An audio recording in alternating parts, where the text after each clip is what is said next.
All right. All-time top tens.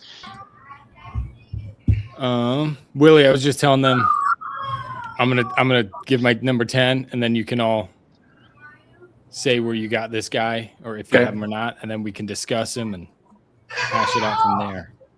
All right. Sounds good. So at number 10, I have Aaron Rodgers. Number 10 all time. All right.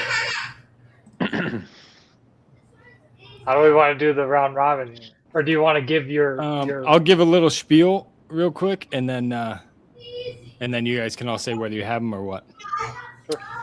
So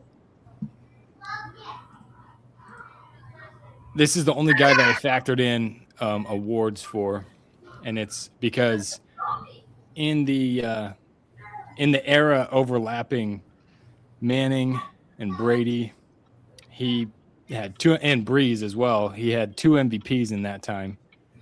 And then he had 2 more with Brady and Breeze still playing and overlapping with current guys like, guys who have been winning MVPs since then, Mahomes and Lamar Jackson. He's got all-time leader in touchdown interception ratio, interception percentage, and passer rating.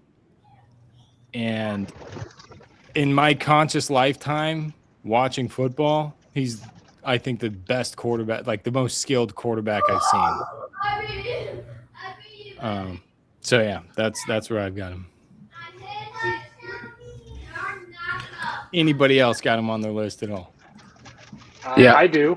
Me too. I have him on mine as well. I have him significantly higher. Oh, you do? Okay. He's number 4 on my list. Okay. It's probably biased toward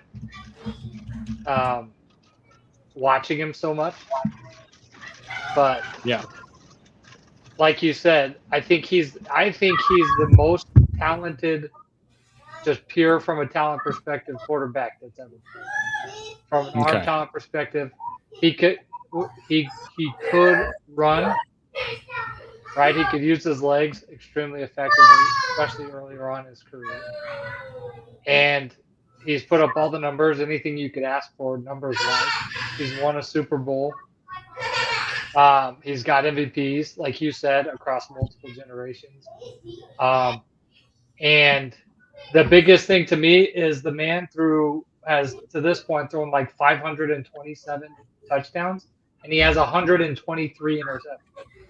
Like, his ability to throw the ball the way he's thrown it and protect it at the same time is like, it's crazy. His interception ratio is like untouched for somebody who's thrown as many passes as he's thrown. Yeah, 1.4%. 1.4. It's pretty crazy. Yeah, for some context, just to add on to what you were saying, the 4.3 touchdown to interception ratio. For context, Montana was 1.96. Steve Young was over 2, which was, I mean, relative to the era, unbelievable. 2.56 for Steve Young, which is incredible. Because at that time you had, I mean, Elway was 1.3, Favre was 1.5, which we'll get into later. But yeah, 4.3 it's incredible. Well, and even you're talking about Young in Montana playing in a West Coast style, a different style of, throwing a lot more passes closer to the ball. Yeah. And I know Rodgers has gone through periods of his career where he's played more of that style, especially toward the end of his career. But earlier on in his career was not like that. Yeah, I mean, the West Coast, as far as most of its relevance now, is in a lot of the short game. I mean, spreading the field laterally and the short passing, and everybody is evolved from the West Coast essentially nowadays. Yeah, everybody. Basically, everybody's playing. Yep, everybody's playing that in the passing game. Yeah. Yeah, I had him on my list at 7. And like Tony was saying, touchdown interception ratio is insane. But the interesting part about Rodgers, obviously, like Tony said, as far as just pure spinners, he's one of the most talented, quick release, crazy arm strength, crazy football IQ.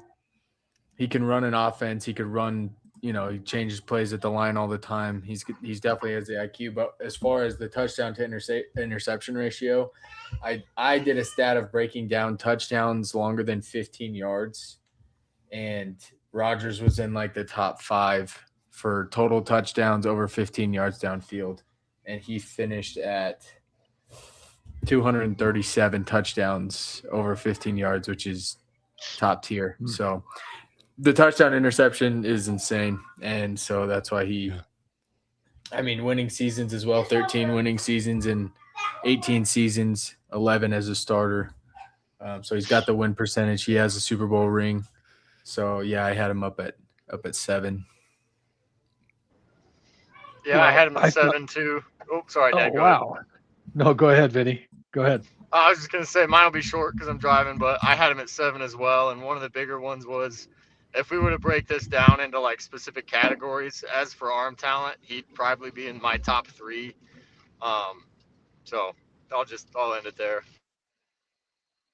Yeah, we're all going to say the same stuff, I think. I had him at 5. Let me see, is it 5? Yeah, I had him at 5. And basically the big thing that stood out was the interceptions to me.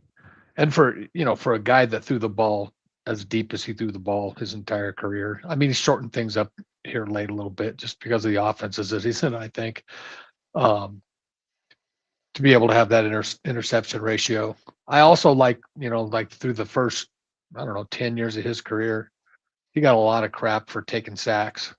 And I like that part of the game.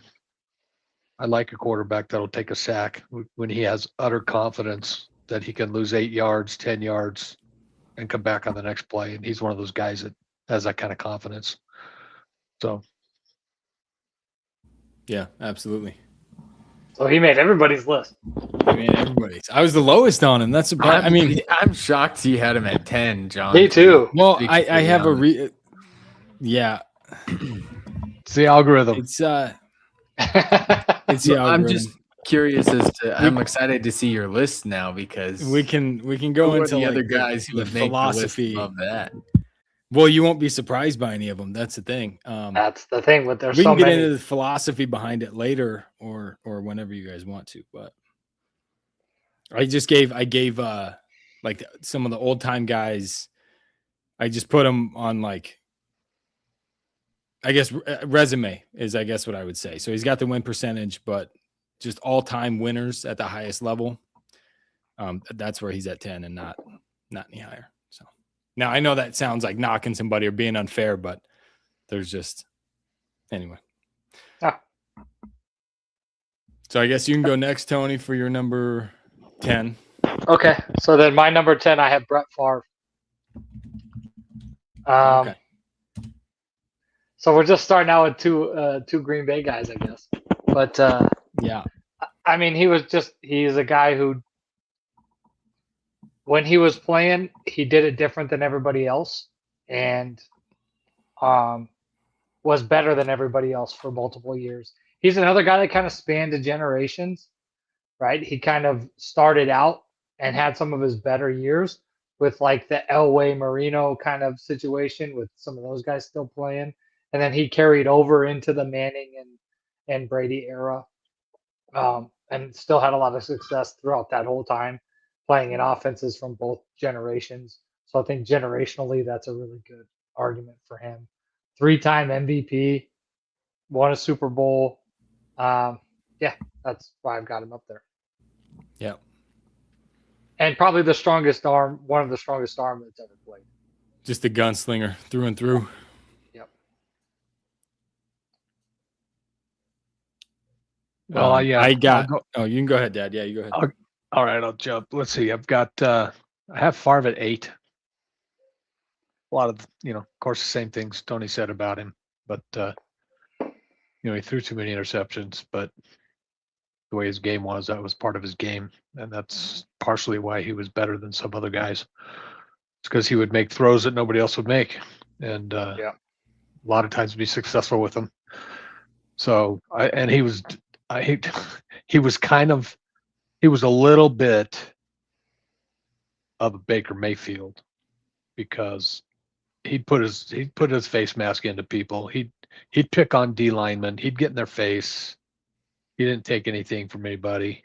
So, and his stats are great, and won a Super Bowl, had at least one, if not two. Did he have 2 or 3 MVPs? Yeah, 3. There was a 5-year period during his career where there was no one in the league even close. So, I put that in his favor as well. Yeah, he showed up in my list at number 3. Oh wow. Okay, so I'm not the only one who was. And the way I had it, I was shocked at how high he was based on the way I was doing my categorizations. But he's top tier with touchdown passes, 15 plus yards, thrown into the teeth of the defense constantly. His only knock was interceptions, multiple Super Bowl appearances, multiple MVPs. Career winning seasons was super high as well. So just in terms of a success rate, super high. And then, just everything else that you guys have already said, he just finished. I ranked really high total air yards as much as I could. It was really hard to do for a lot of the old guys because they didn't start play-by-play until 1999. So it's almost impossible to get correct air yardage throws prior to 1999. But for his career, he finished in like the top 4 for passes, like total air yards and pass yards. So he ended up at 3 the way I categorize this. I've got him at 8, and I could have had him higher. The really big pull for me was I think his play style and his ability to be a playmaker caused the league to take some risks drafting guys that could try to do that, and hasn't worked out as much as they probably hoped it would. But I think he alone changed the quarterback position for a few years, and I think that without him, the way the quarterback play is now is completely different. So, Yeah, that's a good point. You see, anytime a guy is, I don't know, guys are compared to Favre now more than he's sort of a standard. I have him at 5. And really, basically, it comes down to for the time that he played. Looking at the 90s, his touchdown to interception ratio is actually pretty legit. I mean, Aikman was 1.1, Favre is 1.5, Elway was 1.3, Montana obviously in the West Coast is 1.96, but he really didn't have a glaring weakness there. He did. I think he still has all-time career interceptions, but the guy threw 508 touchdowns. He retired as the all-time leader in passing yards, touchdowns, and QB wins. He still has the record for all-time consecutive starts, 297, including 24 playoff games. That spans 1992 to 2010. He always played. He always won. Yep. I mean, he's still top 5 all-time in touchdowns, even with sort of the stat inflation that we're seeing.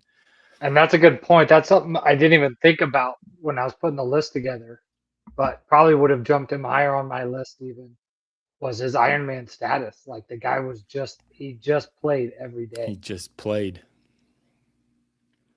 For sure. Yep.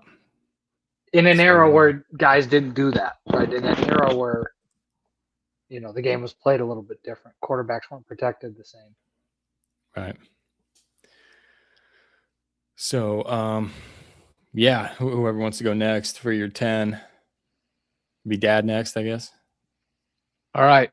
Dan Marino. Dan Marino. Yikes. Dan Marino. Okay. Tough one. He's kind of a tough one to rate. I initially had him lower, actually, because he had some injuries. He had a few injury seasons where he didn't play the full season, and didn't win a Super Bowl. But as far as quarterback play, about putting the ball on a dime, putting it where it's supposed to be, throwing into windows that other people can't throw to, he's one of the very few guys you could look at and say he was the best in the league for probably 10 years at throwing to unopened receivers, throwing to guys that are covered, and really strong arm. So that's why I got him at 10. Yeah, I had him at 9. Not much to add. He was a quarterback ahead of his time.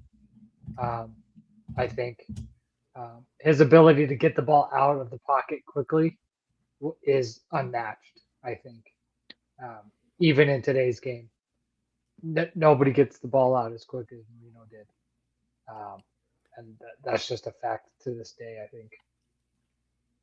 Yeah, Yeah, for a short release, you know, he had an incredibly strong arm for a short release, but getting it out, even on a long ball, he could get it out quick.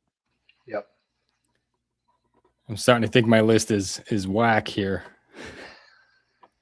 I got Marino at number 2. He retired as the leader in attempts, completions, yards, and touchdowns. He's still 6th all-time in quarterback wins. So while he didn't win a Super Bowl, he's still 6th all-time in quarterback wins. First to 5,000 yards in a season. His 48 touchdown mark stood for 20 plus years until Manning broke it.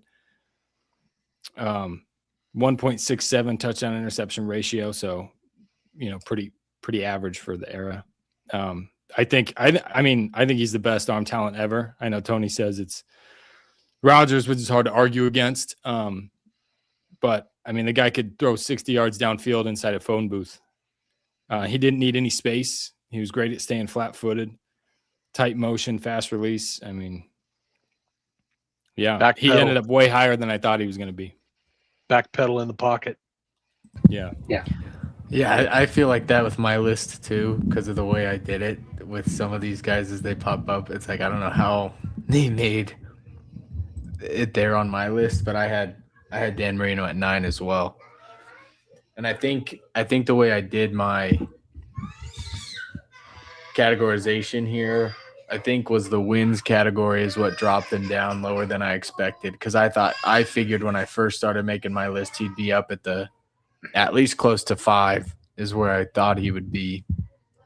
But I think the career wins, Super Bowl appearances, only 1, no Super Bowl wins. And then the winning seasons, he finished kind of in the middle of the pack there. So I think that kind of dropped him in my rankings just a little bit. But as in terms of thrower of the football, yeah, obviously top 10. Yeah, I've got him at 5. One of the big reasons I had him so high is just with the lack of those primetime wins that gets brought up, he's still considered one of the all-time greats. And I think that there's something there if you're not able to account Super Bowl wins and stuff for the quarterback position, and he's still constantly regarded as one of the top guys. So that's kind of why he finished in the middle for me. But all the points getting brought up are very valid. I could have had him higher or lower, but No, I love it, Vinny. You got it. I don't feel like I'm quite. You're not on an island. With Vinny having him at 5. No, I was shocked. I don't know. Yeah. Well, when I had Favre at 3, that's how I felt. Yeah. But yeah. I do not begrudge you Favre at 3. I don't. No, either. you can't. That's the thing. You can't argue it for me. Yeah, you can't argue any. All these guys are like, yeah, I could make the same argument if I wanted to, right? That's the hard thing about putting this list together. Yeah, especially the bottom part of the list is it's hard. Well, and it's hard because when I was doing my categories and trying to pinpoint statistics and spreadsheets and stuff, it's like if I want to be consistent on if I'm taking into account Super Bowl appearances and Super Bowl victories, then I have to take it into account with all 10 of them, you know? Yeah. Right. So that was how my list started to get skewed. If I'm taking in career, like winning seasons into an account, it has to be consistent throughout, even if me personally wants to put this guy higher or lower. It's like if with my list being consistent, it changed it to what I would expect to see. Yeah. So who'd you got at 10, Prime? Fran Tarkenton. Nice. Okay. Oh, boy. I got Fran Tarkenton at 10. Honestly, I kind of wish I put him higher because at the time of his retirement, he finished first in every single stat category for quarterbacks. first in touchdown passes, first in passing yards, first in completions, first in pass attempts. And he's throwing the ball into the teeth of the defense in the 60s, which at the time was not heard of. So he had 174 passing touchdowns over 15 yards in It's pretty the unbelievable. 60s era, which was Yeah. insane. He had 3 Super Bowl appearances, but no wins. So he finished pretty high in successful seasons. And thanks, bud. And then he had his career runs were up there as well. So he finished 10th on my list. I like that. He's not on He is mine, but not he's in. on mine.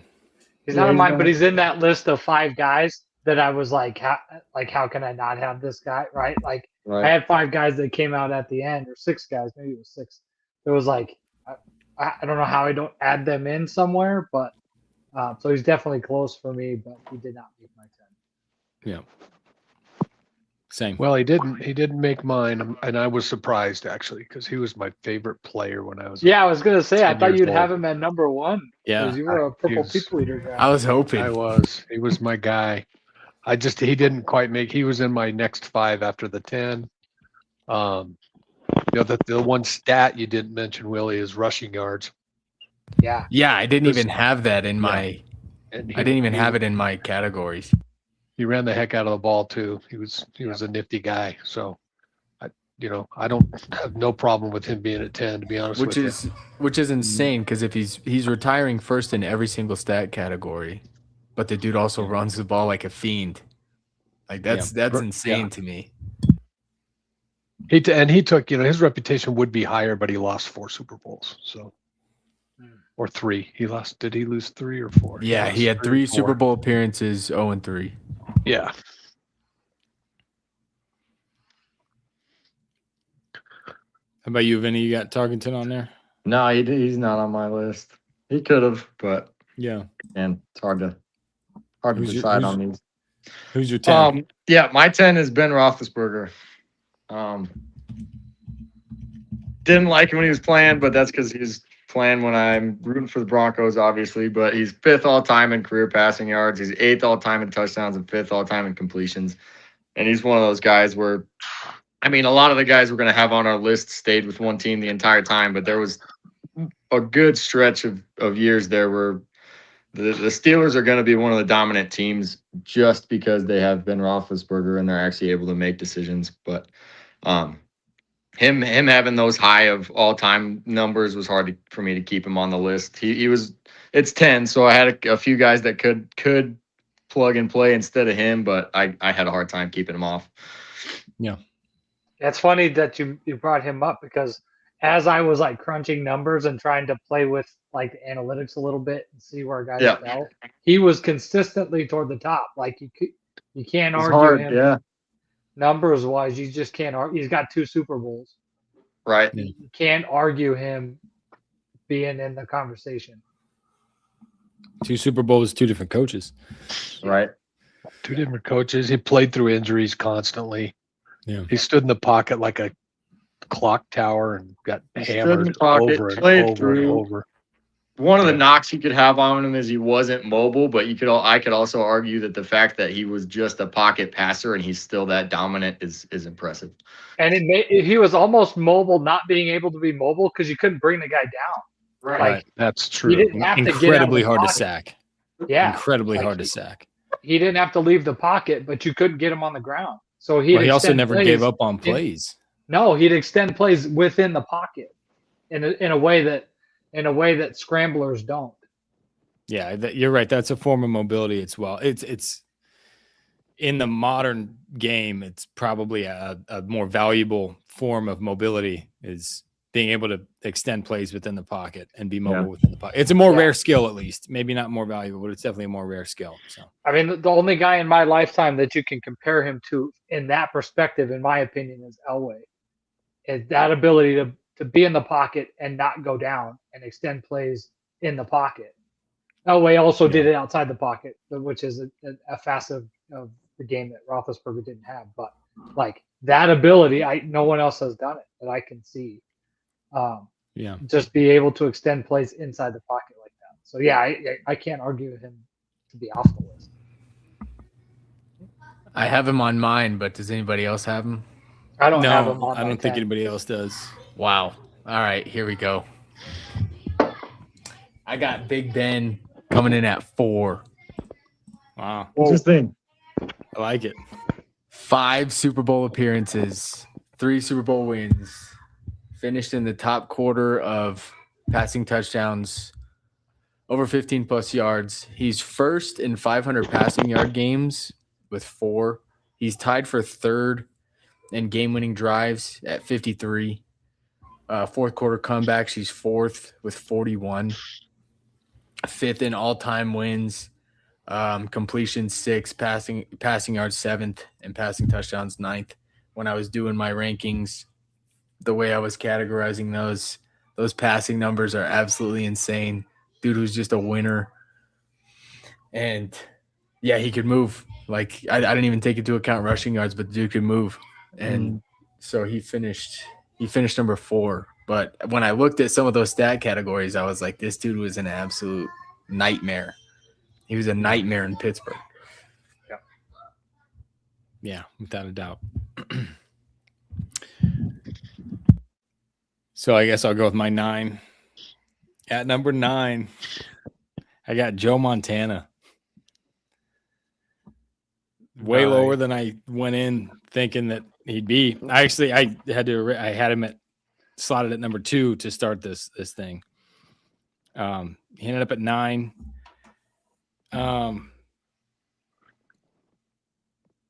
Let's see. Yeah, that's pretty low. I know. Four Super Bowls, 25th all time in pass attempts. It's hard to defend. I will grant that, but I think really where it came down was I think he was assisted heavily by the system. I think the West Coast system was cutting edge. I think it played to his strengths. And, not to knock a guy for that, but I don't think it was as demanding on him as a talent as other systems were for other quarterbacks, specifically in that time and in that era. Part of it was when I was looking at Steve Young. I know it was right at the beginning of his career, but in Tampa Bay, they had more productive quarterback play after Steve Young left. And then in San Francisco, he was, putting up similar numbers to Montana. So, yeah, really. Can I follow that up? Fair or not, partly to justify leaving Steve Young out, I figured, okay, well, now how does this affect the other guy that played in that same system and in that same time, right? So that's what I got. Can I back that up, John? Because I had him low on my list as well, and I can quantify a little more to go on with it. Go for it. So I had him at 8, and what brought him down was passing touchdowns over 15 plus yards. Different time, granted, but there was other guys who had way more. Career passing yards was lower than a lot of the other guys. He did have the Super Bowls, which I expected him to be a lot higher. Regular season wins and career winning seasons were both kind of average to a little bit above average. So the winning category and the passing statistics category dropped them quite a bit on mine, at least for the way that I was categorizing it. Yeah.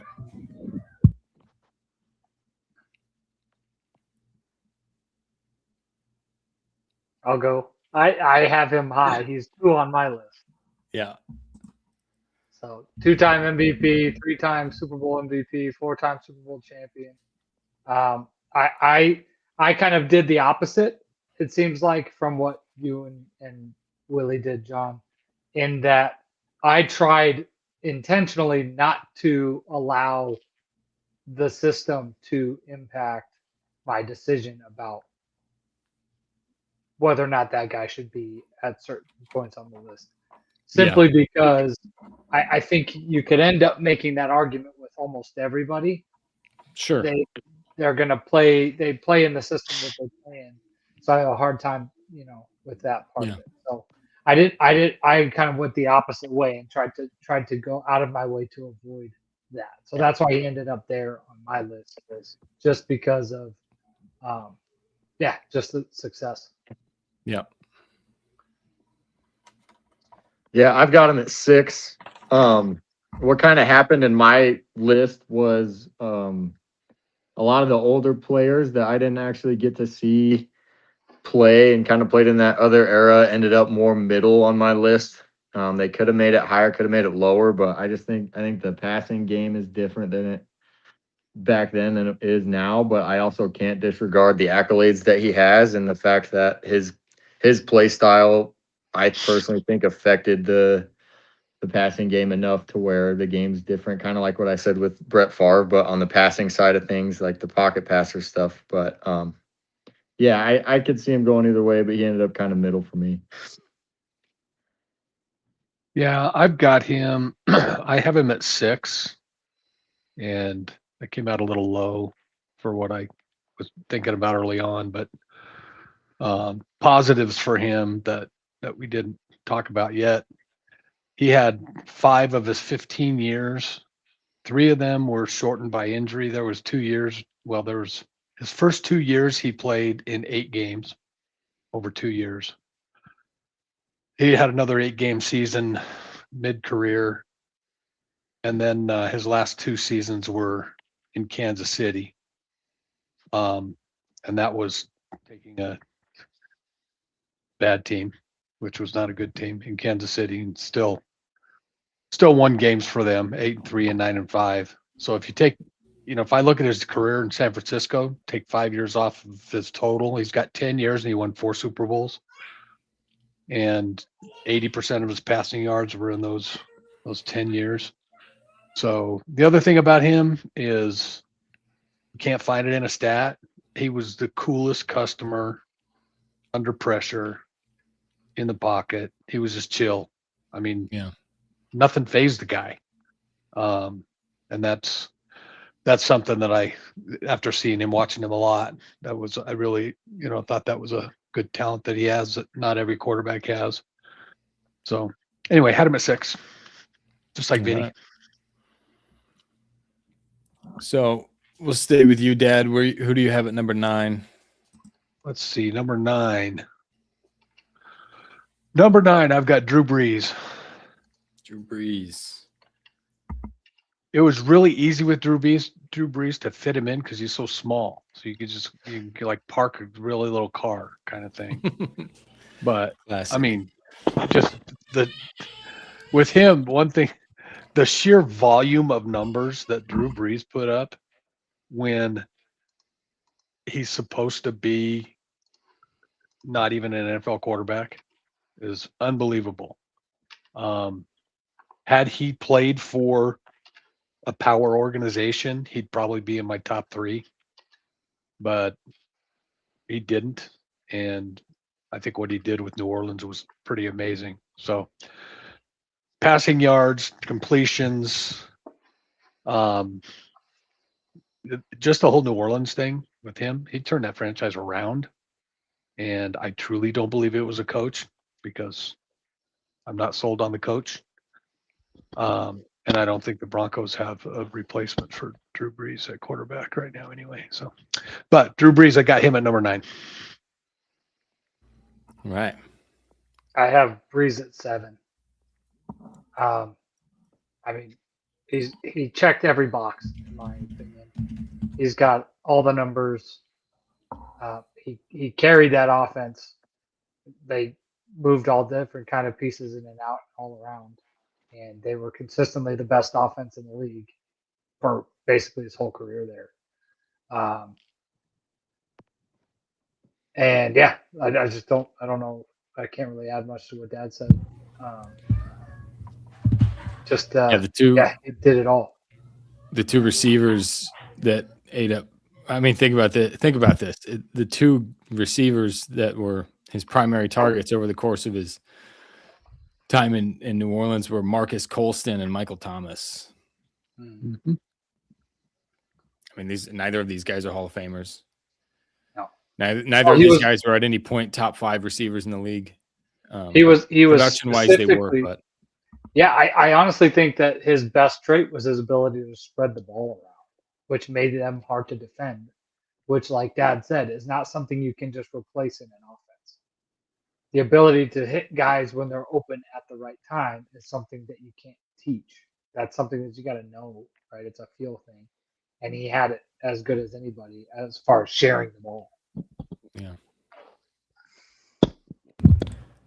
I had Drew Brees at 5. All the same stuff as far as career. First in completions, second in passing yards, second in passing touchdowns, and fourth in completion percentage. Tons of that come from, his touchdowns over 15 plus yards was in the top like 3 or 4. He had 240 passing touchdowns over 15 yards. And then, his career passing yards was through the roof. And all the other stuff that we had already kind of mentioned, but he showed up pretty high on mine. Yeah, I've got Drew Brees at 3. It's hard for me not to during, I think, the high point of the quarterback position. Anytime a quarterback would set an all-time stat or reach a season stat, Drew Brees was either passing it later in the season or the next guy in line. He retired as the leads leaguer in passing yards, completions, passing completion percentage, and again, and what I think was the height of quarterback play in the NFL. He currently has the longest streak of consecutive games with a passing touchdown, which is 54 games. That's right. Which passes another guy that I have on the list, which we'll talk about later. But yeah, it's high. It's probably a little biased too, but I also think the fact that the Saints were constantly a factor while he was there, and then he retires, and they aren't able to do what they were able to do with him. And I honestly think Sean Payton, with what he's done in Denver, unless this year is different, I think he's shown some colors as Drew Brees was really a bigger part of that than we had thought when he was playing, thinking that it was both Sean Payton and Drew Brees combination. But those last couple of things are just personal opinions. But yeah, I had him pretty high on mine. I have to make a correction as well because he finished second all time my correction. He's second all time in career passing touchdowns, 15 yards or over, with 240. Yeah. To give some color to what you were saying at the end, Vinny. Sorry, Tony. It did seem so. Michael Thomas has been a head case and seemed unmotivated to play after Brees left, and Sean Payton was unmotivated to coach after Brees left as well. Yeah. And I think there's other organizations that I'm not knocking other quarterbacks, but I have guys on this list like Rodgers. He leaves Green Bay, and they're still a contender. Tom Brady leaves the Buccaneers, and other quarterbacks are able to come in and take in with how we all understand the game. So yeah, I just thinking, just even us talking about it, how dominant he was in New Orleans with, not top tier wide receiver play, and just winning consistently and just putting the ball in the end zone, throwing in the teeth of defense constantly. It's pretty incredible. Yeah, I think Tony hit the nail on the head, really, when he said that he spread the ball around. Because, now that you said that, he did. He threw to everybody. He threw tight ends, running backs, wide receivers. Yeah. He'd have, 8 guys with catches in one day. So he really did that. All right, Vinny. Number 9. Number 9. Let me pull it up. Number 9, I've got Johnny Unitas. Again, he probably could score higher on my list, but it was hard for me to compare older guys to guys I've watched. But when he retired, he was ranked number 1 for attempts, completions, passing yards, touchdown passes, and he was the guy who had previously had the consecutive touchdown record of 47 games. I think he's an all-time guy. He probably, if I were to do the list with a little bit differently of criteria, he'd be in my top 5, top 4. But that's who I got at 9. I've got Johnny U at 3. Yeah, I Um, easily could have had him higher. Yeah, the reason I have him there is because he was playing the game at a different level. He was playing the game at a different level when he was playing. He was playing that position in a way that no one else was playing it. And his career, the stats that you mentioned, Vince, at the end of his career, kind of speaks to that. Yeah, Yeah, he just he did it all. He played in an era where the quarterback was the offensive coordinator. He was right. literally running the offense. So I think that's another big thing in his to benefit him from that perspective on my list. That's why I have him higher. Again, there's no wrong answer here. We're all saying the same thing a bunch. So, but yeah, that's why I had him higher. It's just trying to factor in era a little bit in that. Right. I didn't have him on mine, but just some interesting statistics for Johnny Unitas playing in a time that guys aren't throwing the ball nearly as much. But his estimated career air yards, of course, is estimated, but he finished comparable to guys today in terms of throwing the ball into the teeth of the defense. And then for career passing touchdowns over 15 yards, which is an estimation, he finished at around like 152, which is Matthew Stafford level of throwing the ball down the field into the end zone, which is insane. Yeah, I've also got him at 3. Hard to surpass him. He retired as the leader in passing yards, touchdowns. He's still top 25 in passing yards and still top 20 in touchdowns, which is pretty crazy. He was a 9th round pick. 47 consecutive games. Yeah, it wasn't broken until Breeze in 2012. Single wing tailback in college. Career completion percentage 54.6, which is pretty good for the era. Played for a long time. Just all-time guy. All right. Well, I had Johnny U number 7 for all the same reasons you guys did. Yeah.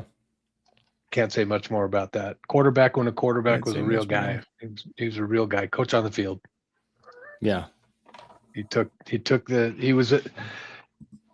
the AFC worth watching to challenge the NFC. He was one of those guys. Yeah. That took that league and competed with the NFL Right. to make the AFL and the NFL merge. So All right. My number 8 is Roger Staubach. Played in the absolute dead ball era in the 70s. Touchdown interception ratio 1.4. So 153 touchdowns, 109 interceptions. For comparison, Terry Bradshaw, 212 touchdowns and 210 interceptions. Kenny Stabler, 194 touchdowns, 222 interceptions, a 0.87 touchdown interception ratio. And Staubach completed almost the same percentage of passes as Stabler. And then Roger Staubach also 5.5 yards per carry, 5.5 yards per rush. he could run. Short peak. He didn't start till he was older. So that may play into why, if any of you don't have him on the list, maybe that's part of the reason. So Maybe he didn't like volume stats are not comparable with a lot of guys, especially modern guys. But in the 70s, quarterback play was, as far as, interception numbers and completion percentage numbers were very, very low. And he was just in my opinion, the undeniable best quarterback of the decade. So.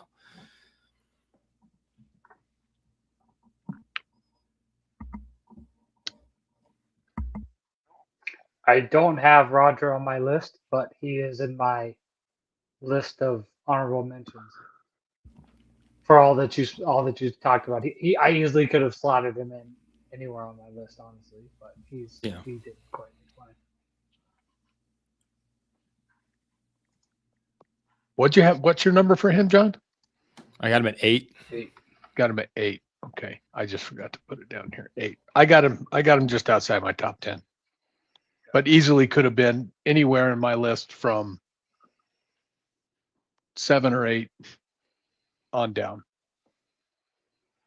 Yep. I think I had him at 8 at one point as I was working my list out, and then he sneaked his way out. But yeah, no arguments there. Yeah, he's not on mine, but he was one of the guys I had a hard time not putting on. Yeah, I didn't think I'd have him, but then when I went into the context of the era that he played, when I started looking at the 70s guys, it's like, man, one of these guys has to be here for me. Yeah. So, Tony, number 8. Tony, number 8, I have Bart Starr. It kind of goes along the lines of what I was talking about with Unitas. He was not just the quarterback; he was the offensive coordinator on the most dominant dynasty team that's existed until New England of late. And he has plenty of passing stats to go along with it. But that's really it. Like he was doing, doing things at quarterback that quarterbacks nowadays can't do. Even though it wasn't all passing. So that was my argument there. He won 5 NFL championships, 2 Super Bowls, MVP of both of those Super Bowls. He was the MVP of the league. Just across the board. He played at Alabama.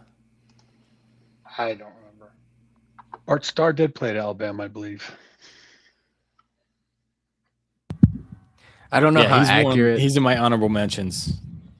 Yeah. I didn't have him on mine. I don't know how accurate the career passing touchdowns over 15 yards is, but the estimation is 82 career passing touchdowns 15 yards or over, which surpasses Troy Aikman with 76. Yeah. Well, I had him on my list. I had him at number 3.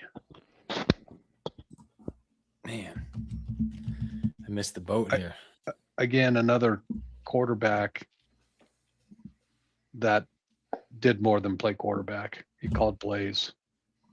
He kept a backfield of hotheads together in Green Bay. Guys that used to fight in the huddle, that kind of thing. Was a winner all the way around. Tough guy. Played with broken bones. Played with one bar on his face mask. And he won 2 Super Bowls and 5 NFL championships. Yeah. He won 7 championships. It's pretty unbelievable.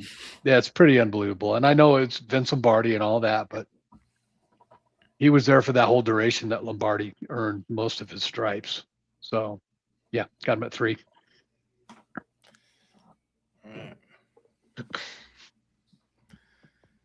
So, I mean, we can fill in from 7 here, or I can have someone else go that hasn't talked quite as much as me.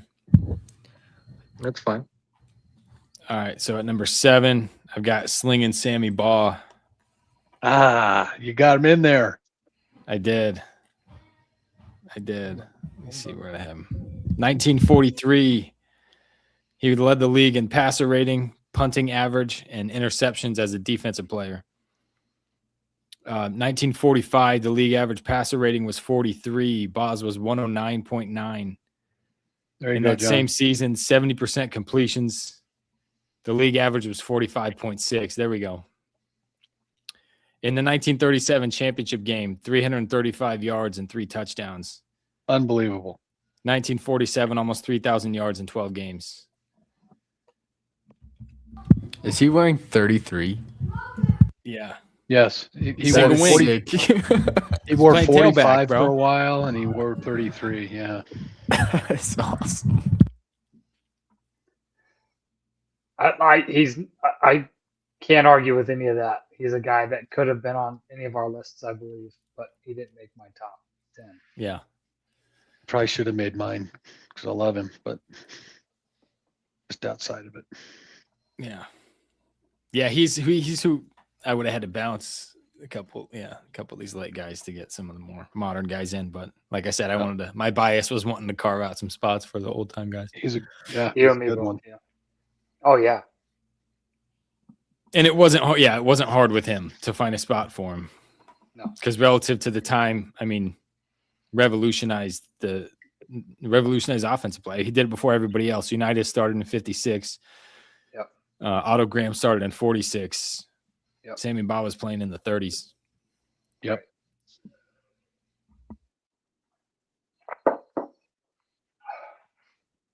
So we can go to Tony for number 6. Tony for number 6. I have John Elway at number 6.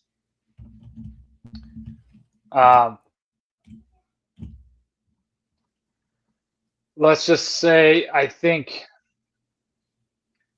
talent-wise, he was next level.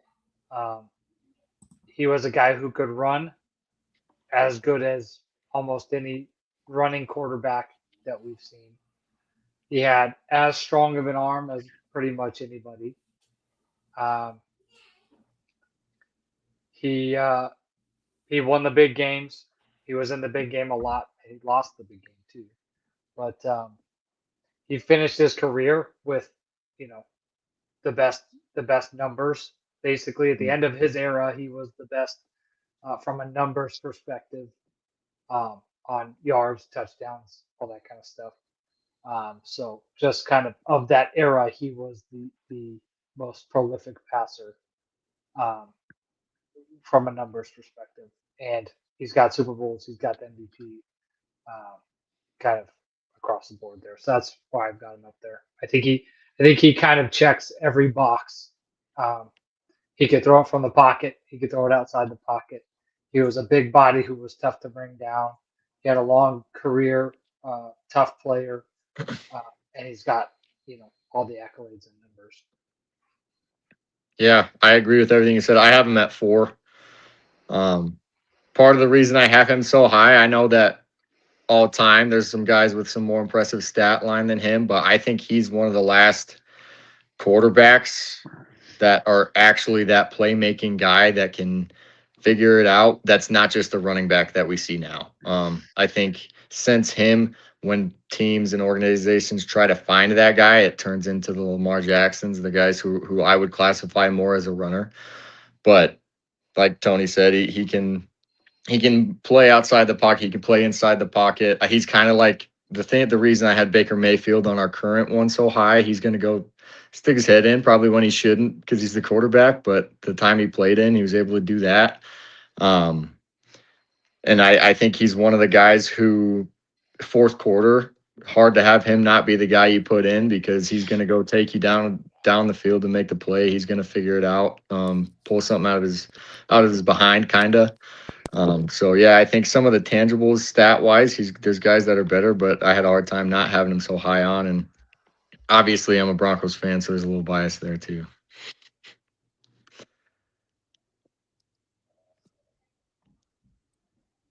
Well, you matched me there, Vinny. I have Elway at 4 as well. Nice.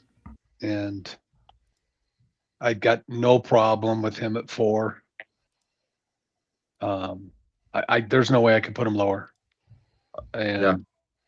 I think, watching the Broncos like I did because we live here. I watched too many years of him playing for Dan Reeves' offense. And comparing to other offenses across the league.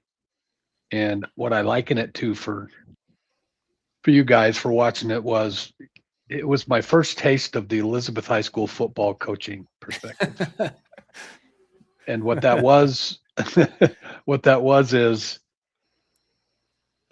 Sammy Winder is my running back who can get you 2.5 to 3.5 yards. But he was going to get the ball on first and second down. And John Elway was going to have to make a play on third down. So many years of that style of offense. And that's a throwback offense. But, given what he put up numbers wise, he was short circuited because of that. And his physical traits were better than, almost everybody on this list. There's some arguments there, but so that's why I had him at number 4. And maybe there's a little Denver bias here, but if I'd have seen these other guys in the same detail, I think it might be different. But yeah, that's why I've got him up there. Mm-hmm. Yeah, I got him at 6 as well.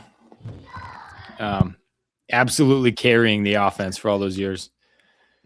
People have those 2 Super Bowl wins at the end of his career stuck in their minds, but it wasn't always like that for him.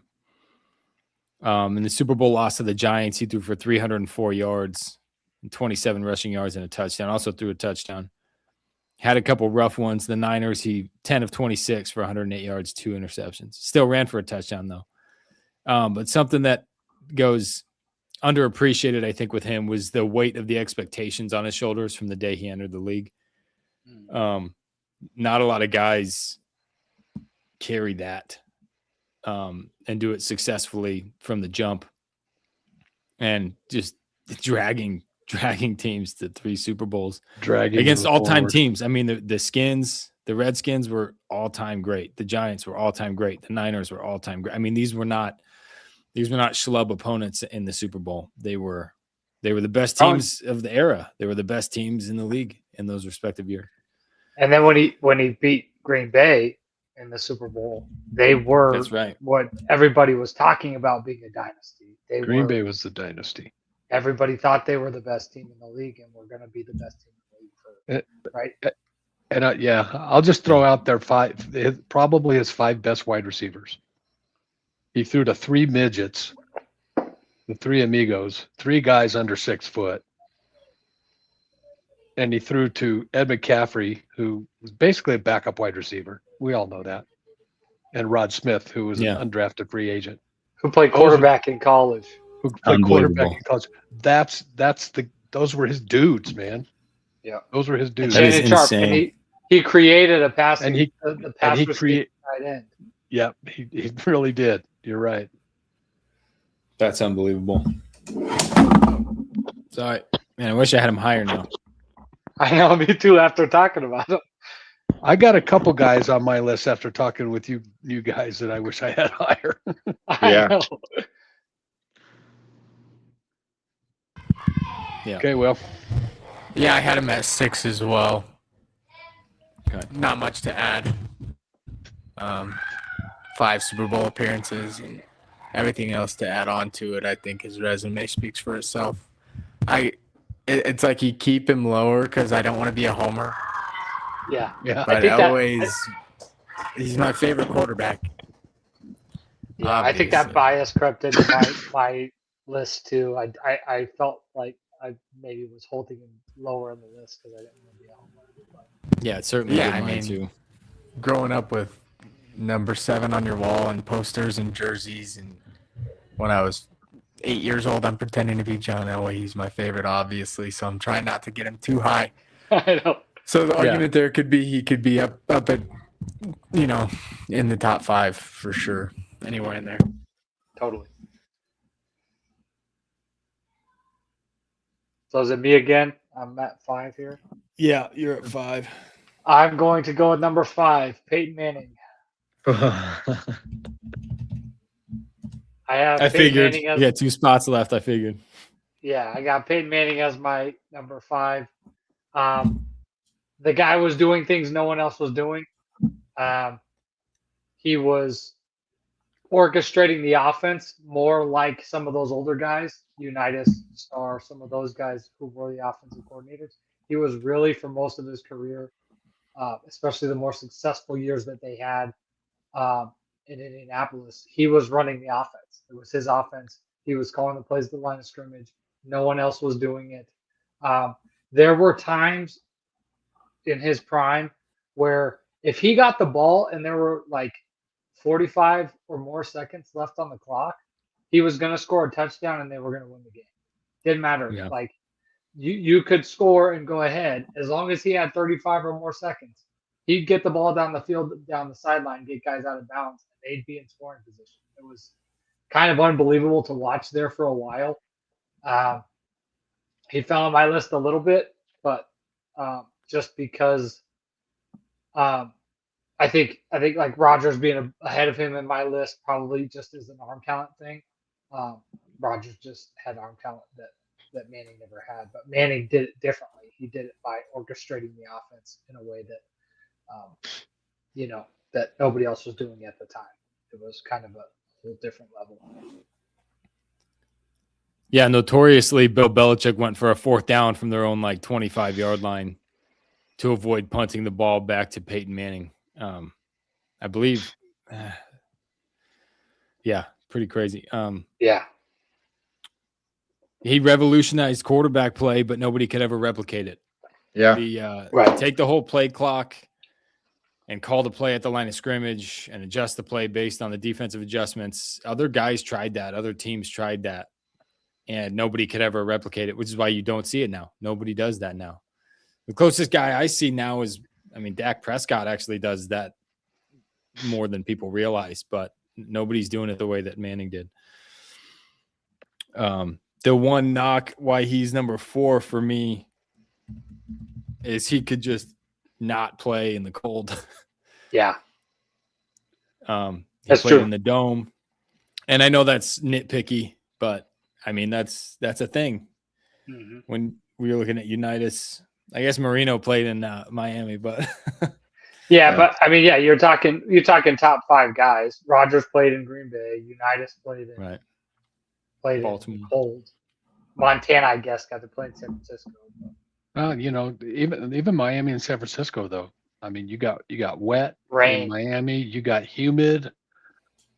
95 degrees and 80% humidity. San Francisco, you've got the wind. The wind You and the got rain.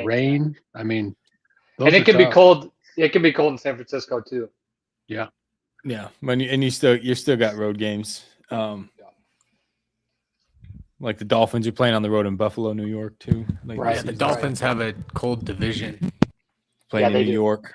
You play in the Northeast all the rest of your games. And I don't know about in the 80s what the division Yeah, looked I like, guess- but I I think guess the Bills that's and the true. Jets were both still in that division then. I don't know They if the were. Patriots were, but But yeah, with Manning, it clearly hurt him when they get playoff time. The offense wasn't quite as able to click when they were playing Right. in cold, and it probably wasn't just his play. It was probably the offense in general struggled to have that sharpness. Right. when they played right. in cold. Yeah, I might be the 5 dummy here. MVPs. Crazy. I might be the dummy here. Guy left him out of my 10. Yeah. But and the 3 reasons. Number 1, Tony said it. He didn't play well in the cold. And I look at the rest of these guys on my list, and it's like those guys are going to play anywhere, any day, anytime. And Manning didn't do that. And he was kind of. I know you got the MVPs. They did win 2 Super Bowls, but the one in Denver was not a Manning Super Bowl. And anyway, and I kind of felt like he was a regular season quarterback. He was an NBA. He was a basketball player playing quarterback at times. So he had so much failure in the playoffs. So, but flip the coin and I could have him up 5 spots higher. So Yeah. Yeah, I've got him at 2. I had to take a lot of personal bias away because I had to look at it just as a quarterback because I'm not a huge fan of Peyton Manning currently, the Me shit neither. that he's turned into. And I think if he retired and disappeared, he would be a lot easier for me to keep him at 2. But that's a good Yeah, I point, mean, Vince. it kind of got brought up already. I don't want to just repeat what Tony said, but the ability to completely decimate a defense that's been planning against this quarterback all week by hot routing, changing the tempo, doing all that kind of stuff. Teams are trying not to give him the ball with a specific amount of time. And I honestly think you flip that a little bit. He's also dangerous as the guy with the ball with 2 minutes left because he's not No going to doubt. score too quickly. He's not going to risk something, turn the ball over. He's not going to give that other team any time to do that. And then kind of like I did with some of the other guys, at the time of his retirement, that list of things that he was the ranked number 1 and number 2 in is like an entire paper long. He retired with the most passing yards in a career, most passing yards in a season, most games with 400 or more passing yards. Again, I could go for probably 5 minutes on some of these stats. So with the eye test, which unfortunately kind of had some of the older guys lower, just because it's hard for me as I played quarterback, it's hard for me to gauge it without being able to see it. He's the second best quarterback I could think of.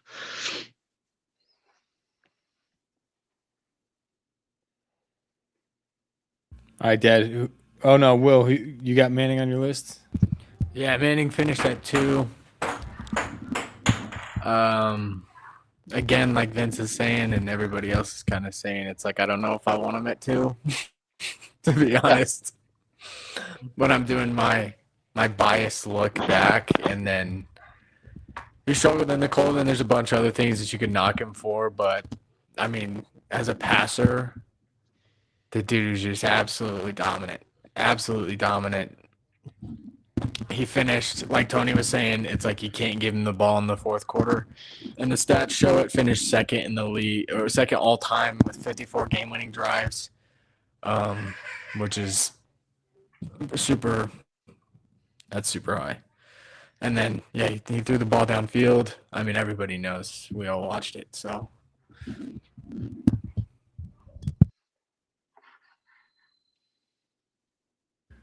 All right. Where we at here? Dad, who's you got at number 2? Oh, number 2, Patrick Mahomes. That's not true. There's no way. I've got Patrick Mahomes at number 22. No, I just wanted to see the look on your guys' face when I said that. I've got us at number believed you. 2. At number 2, I've got Otto Graham.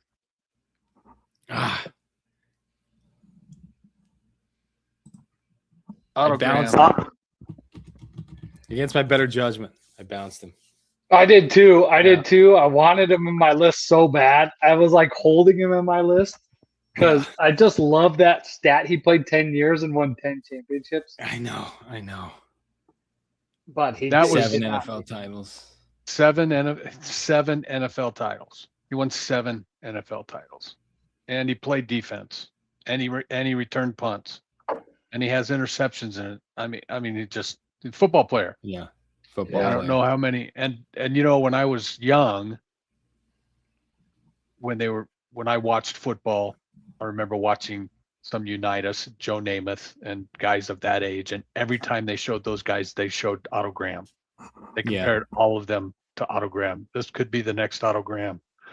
And even Unitas, you know, they would talk about him being compared to Otto Graham. So I know he's got a little bit of a floater, but the ball was different back then. I think it made the way harder to throw the football with what they were throwing. And he was throwing to some guys that were, he was throwing to some guys that were like 280 pounds, you know, tight ends, because tight ends were blockers. And then some of those teams back when he played started to throw the ball to the tight end. But yeah, anyway, I got him at number 2. He's one of those guys where even just now reviewing some of my notes was like, man, I probably should have had him on here somewhere. But Yeah, it was pulling teeth, like I said, to have him not in my list. I wanted him in my list so bad. Yeah.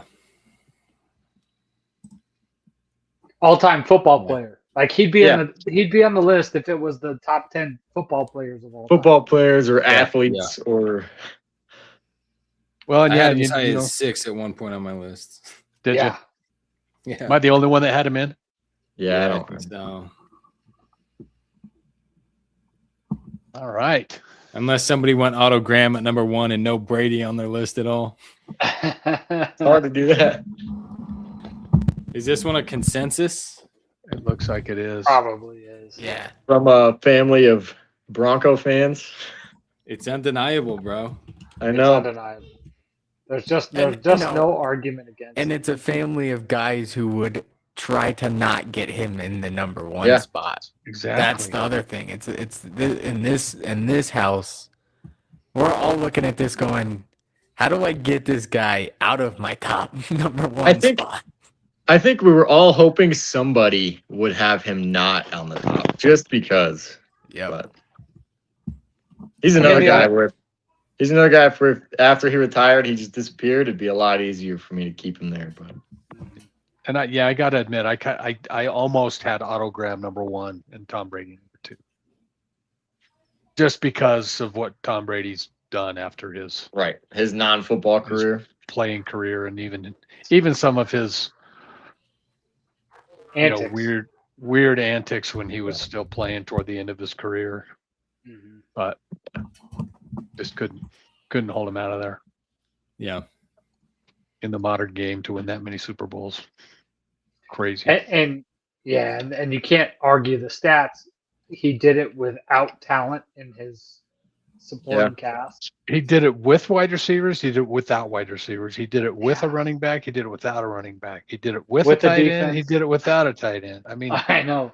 With a defense, without a defense, it was. It just oh didn't yeah, happen. absolutely.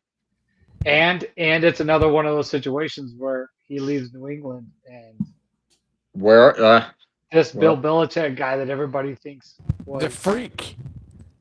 yeah. Everybody thought this guy was like he's greatest coach of all all-time coaches. Yeah. He just washes out. The dude ran a 5.2 40 Yeah. like a baby deer. He was unwanted. He broke Bill Belichick He by broke leaving. him. Yep. Dude's Well, and he- broke. He's broke. He also Just- played through the transition in the quarterback position too. Like he was great when you were not allowed to throw the ball across the middle of the field because your receiver's going to Yeah. get killed. He was playing when the quarterback was still allowed to get hit, and then he played through that era into the more modern era and was still dominant. Bill Belichick is spot from C spot run before he learns how to play. Yeah, dogs. Right. Broken. Dogs broke. Well, yeah, and he played Yeah, in Brady- Brady played in New England. Played in Yeah, New That- England. that's weather-wise, that's a crap hole. And if it's not snowing, the wind's blowing. I mean, Yeah. it's a And the crappy humidity place to kills play. too. It's freezing with high humidity. Crazy. He's been unfairly knocked for supposedly having a weak arm, but he's got one of the stronger arms I've seen in my lifetime.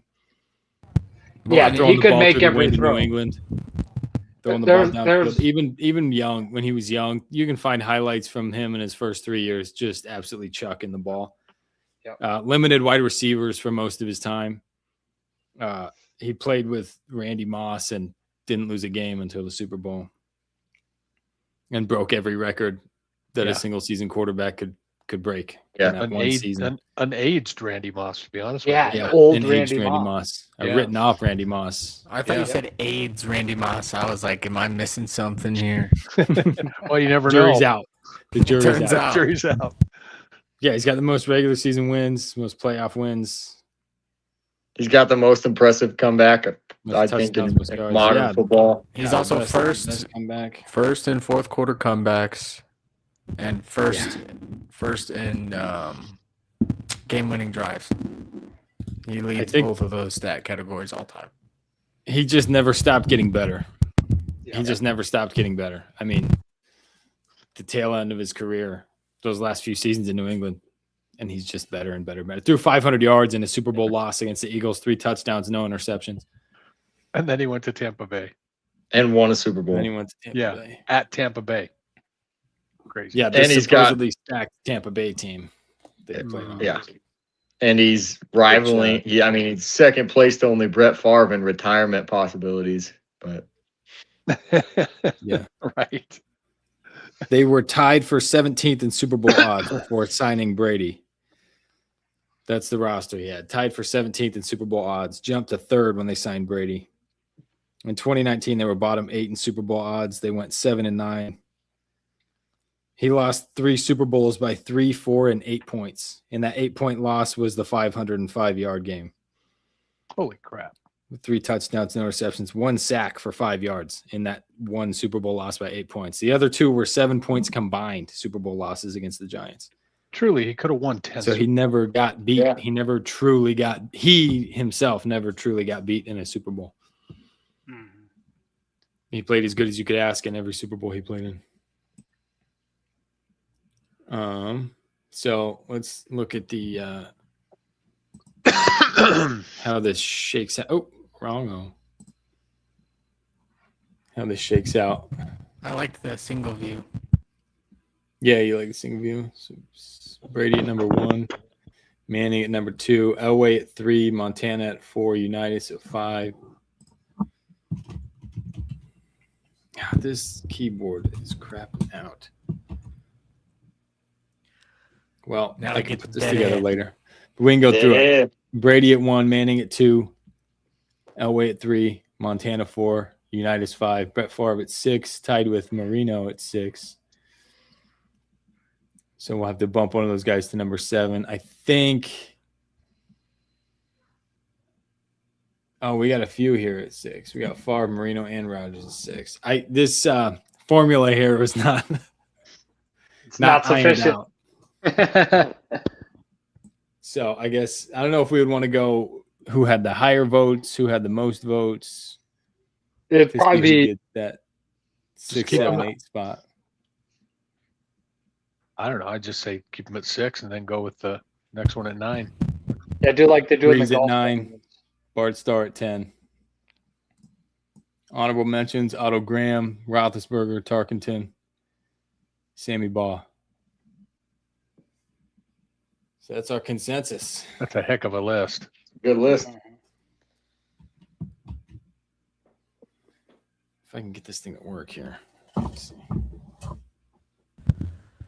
It's funny because I did that. I looked at touchdowns 15 yards and over. Brady is head and shoulders above everybody. Yeah. He finished with 279 total touchdowns over 15 yards. Wow. Crazy. Aikman sketched me out on this one. He had 76. Dude, Aikman, when I was He going was through the mine, lowest on the list for modern quarterbacks. surprisingly, I hate to say this word, but relative to these other guys, surprisingly poor how he stacks up. Yeah. 1.1 touchdown to interception. He threw 165 and 141 interceptions. Pass play percentage by quarter in the league in the years that he played. First quarter, 15th. Second quarter, 25th. Third quarter, 29th. Fourth quarter, dead last in pass attempts. Wow. Well, yeah. So this team was just a That was- juggernaut, jumping out on people and pounding people and running the rock. And Yeah. Good defense, leading rusher in NFL history at that time. yeah. I don't even have. I went down to 20. I finally got down to 20, and Aikman's not in my top 20. He's not in Yeah. mine either. I think he Yeah, was where did I- completely He'd be overrated out of as a mine. quarterback. I had him at 22, so he's not in my top 20. Gotcha. either. Yeah. Who were your guys' other honorable mentions? That'll be fun. So yeah, I had Otto Graham, I had Steve Young, I had Terry Bradshaw, Fran Tarkenton, Roger Staubach. Those are the next few.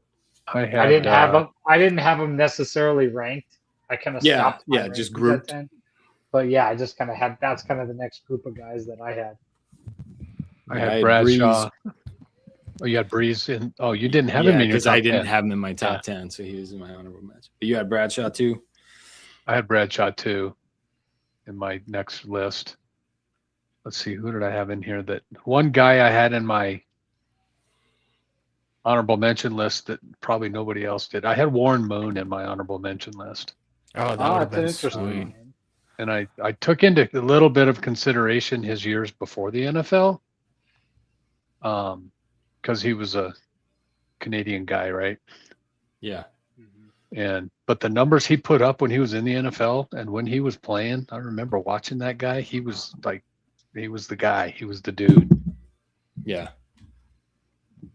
And another one that kind of snuck up, not quite in my honorable mention, but close, was Jim Kelly. I had Jim. Yeah, Kelly I at had him 18. close. Mm. 1.75 touchdown to interception ratio. Pretty impressive for the time. Shorter had- career. Shorter. Nine less that's- games. 9 less games than Steve Young. More yards and more touchdowns and more yards per game. Mhm. Let's see, who else did I have that was going to be? I had close? Sid Luckman in my I had him my close to that. honorables. I had Stafford in my honorables. I don't know where So I would did I. rank him, but I considered had him, him and Close to it was 20. I just remember. really he had 3 total playoff appearances before going to LA. He's had late career success. I couldn't put him in my top 10, but I did want to take a look because I didn't want recency bias on the other way. Yeah. Kind of reverse recency bias to keep somebody out that should be in. Yeah, I had Stafford had sneaking up there as well. I did too, and I actually had Phillip Rivers close. I had I had Phillip Phillip Rivers Rivers, yeah. at 11. Rivers Yeah, was we did. close. Yeah. Yeah, I had Rivers in my remember top that. 15. I don't remember specifically where he was, but Shockingly, Eli Manning came in my list as well. Really? How close did he make the cut? Like 21. Hmm. 21. Yeah. So not super close, but statistically. Did he's anybody finishing have pretty Dan high. Fouts close? I had Dan Fouts in my top Oh, I 20. didn't even consider Fouts. I had him in my He's- top 20. He He's was an playing all-time. good. Yeah, he's an all-time announcer. That's for sure. He's the greatest. That's for sure. He's the number one. Play-by-play guy. I had him close. I think he was just outside of my top 20, but that was just a name that I kind of expected to see closer because he was prolific.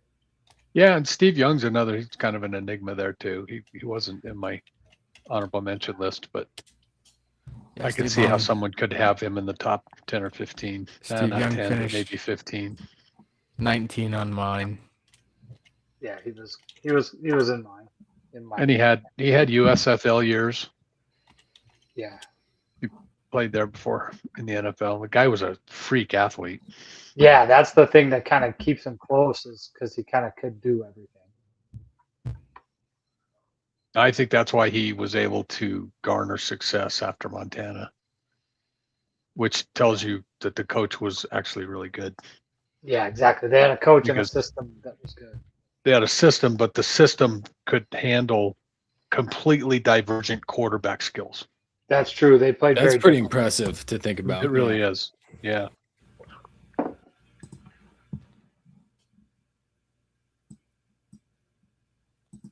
yeah. Yeah. I Norm need a Van soundboard. Brocklin. Anybody have Norm Van Brocklin close? I did not. I looked at him. I had Yeah, him I at did. but not- 24. Yeah, I don't know where I would have ranked him, but he was in that group of guys that I looked at. Yeah. And had close.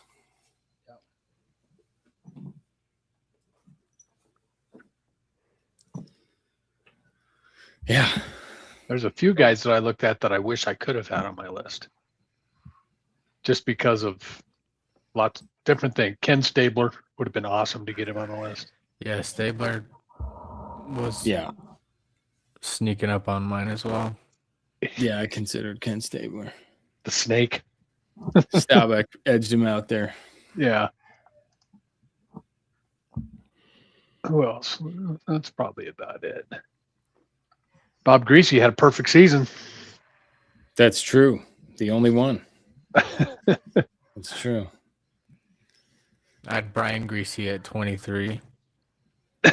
Yeah. I had Ryan Greasy. I had Jay Cutler. See, I had Johnny Osweiler Manziel. made an appearance. I got Craig Craig Tebow. Morton. Tebow and Craig Morton. And Every Broncos quarterback. Jake Plummer. Jake Jake Plummer, Plummer, Yeah, Jake Plummer. Steve Tenzie. Blake Bortles. Like Bortles. And dead last on that list is Jared Stidham. He's not. He doesn't count. I'm saying For the of Broncos my quarterback, favorite one Broncos of the counts. quarterbacks, Jared Stidham Okay. is dead last. Once it gets I'm gonna once forget. it gets to that point on the list, John just burns the list. Absolutely. So question of Dude, all the play, the questions. two-hand shove to the ground. What did anybody? Well, I had Mahomes in my honorable mention. So did did. I. I So did. did I. I To did my not. chagrin. Mm-mm. Wait a minute, Vince? Willie, you had him No. in your close proximity, but he wasn't in your current top 10 list. No, Well, he's Willie like did his current 28, quarterbacks by but- best quarterbacks, not greatness or Yeah, and so resume. and the reason he made it so high on my list was because I was taking into account Super Bowl appearances, I playoff gotcha. wins, and I Super gotcha. Bowl wins. if he So because of he's- those things, he would have finished pretty high. But I had to go in there and do my own thing with those. he's been in the league 9 years. We'll see how long he plays, but if he continues at a high level, it'll be hard to keep him out of all-time conversations. But if there's a precipitous drop-off starting last year that continues for the rest of his career to where he looks limited, then I mean, do you say, short peak early in his career, Would you have couldn't sustain it, would either of you guys at any point in Patrick Mahomes' career would have said he was one of the top 10 quarterbacks? No. Yeah, all prior time? to Yeah, no, I'm saying in that season, of or I all mean in time, that time period of him playing, was he one of the top 10 quarterbacks currently in Of the all NFL time. at that time. currently in the NFL? Yeah, I Okay. think from 2019 to 2021, Yeah, I would have had to put him in my top 10. yeah, because I just think But regardless, since I mean, then, I don't think with I the don't think he's looked accolades like that since with- then. Since with 2021, the I don't think he's looked like accolades, that. I don't think he can be in the close proximity of all time if when he's winning those Super Bowls, he's not regarded as the best quarterback in the top 10 best quarterbacks in the league at that time. I mean, that's biased because I can see it. I'm watching it, but It's a Right. 9-year career. I mean, I don't know. I don't know either.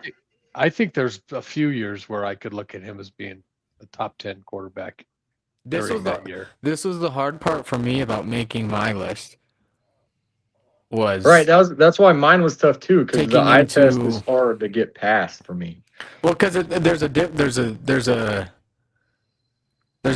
difference between what personally I think, or what personally I believe, or what personally I value this guy at, and where he's finishing as far as statistics and how I'm grading other people. That Right. was the hard part, because in order to stay consistent with taking into account, career victories, playoff victories, Super Bowl appearances, if I'm taking into account those when I'm ranking everybody, then then it has to be a part of the categories Right. with guys that I don't necessarily even want on my list, or even to Right. sniff. So personally, no, I wouldn't have Mahomes in anywhere near my top 20, top 25. Right. But you have based criteria. on how my criterias are going, he's finishing way higher than I want him to. And then I part see. of it is I'm changing, and then I change it based on, adding my own eye test and other things that I liked about the quarterbacks to make my list, if that makes sense, like final say. But Well, No, that makes everybody's sense. doing that. it's hard to be Everybody's doing consistent, that. because if you Well, I think if you yeah, are, I think so. And I think with him, he needs another 7 or 8 years of success, so that can put him up to a 16 or 17-year career. Right. If he can have success in numerous years over that, then he'll be in the conversation of maybe a top 15 or 20 guy. But through 2022, he was nasty. Then he had a good year in 23, got not great. And then the last 2 years though have been not good. So he's got to put up or shut up to turn Yeah. this around, or else he'll just fall off the. Yeah, because he won't be on the list if he doesn't continue. All No. of the projections, all of the discussions about him being Right. Right. anywhere near the list are projections, assuming the Absolutely. continued success. and then to be able to actually make, if I actually wanted to make an as accurate as possible top 10 from my perspective, then I would like to go and watch every single quarterback who's played in the NFL. And then that gives me the eye test for every single one. And then I Right. can judge based on my personal interpretations of how they're playing. Because that's yeah, the it's hard just part. impossible. Yeah. It's really impossible. Everybody is including some numbers and including some of that stuff in their analysis and Right. some of their own gut feel and preferences and all that kind of stuff. It's the Right. only way to make a list like this. So that was the hard part about doing the list in general, is I'm trying to quantify and justify where you're ranking people. Because you want to have Totally. guys on there, or you don't want to have guys so high. Like Roethlisberger's high on mine, and it's like, well, If I'd have made the Right. list without looking at anything, just from my brain, without He wouldn't have been. looking at any statistics or anything like that, just going off of who I think is my favorites, he wouldn't have even sniffed my top 10 either. But Right. then you look at the actual body of work that he did, and it's inarguable. And maybe that's the case eventually for Well, Mahomes as well. Yeah. But right now, it's not I mean, completely. Yeah, and you can, yeah, I see that. But I mean, when you're looking at, I mean, okay, so what do we think? Is it an eye test or is it measurables? There's there's a lot of nuance there. For- I think that's what you're getting at. There's a lot of Yeah. nuance Exactly. because Yeah. It's I could both. look at a guy who's got all the numbers in the world, but he's not the best ever, Yeah. And you can almost find a number in these stats to make any of these guys look like they're top 10. You You can- really could. There's so many numbers. Right. Yeah, there's so much. So it's hard to nuance it to find a blend. The hard ones are the guys that you only saw play in highlight films, kind of stuff. Or that Yeah. you've never seen. Yeah. Never Right. watched, Yeah. It's like Yeah, what guys John that said, you only right? have numbers for. Yeah. Yeah, it's like what John said. You end up like saving slots in your list to be like, well, I'd like to get some guys from these other generations in here.